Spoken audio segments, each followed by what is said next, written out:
কথা বিদ্যা শিখে যদি না গড়তে পারি শোষণবিহীন সমাজটাকে, কি হবে বেঁচে থেকে? অযথা বিদ্যা শিখে যদি না গড়তে পারি শোষণবিহীন সমাজটাকে, কি হবে ছাত্র সেজে চুমুকে সরদখানা, যদি হয় বিদ্যালয়টা প্রতি তাদের আড্ডাখানা। হবে ছাত্র সেজে চুমুকে সনদখানা, যদি হয় বিদ্যালয়টা প্রতি তাদের আড্ডাখানা।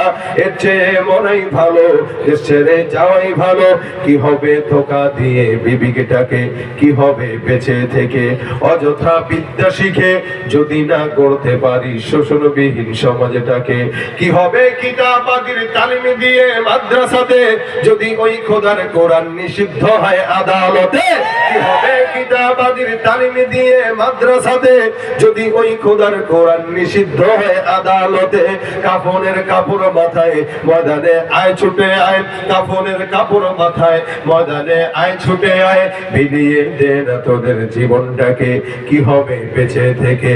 অযথা বিদ্যা শিখে যদি না গড়তে পারি শোষণবিহীন সমাজটাকে, কি হবে শেষ নবীজির উম্মত বলে দাবি করে, যদি ওই নবীর চেয়ার কাদিয়ানীরা দখল করে।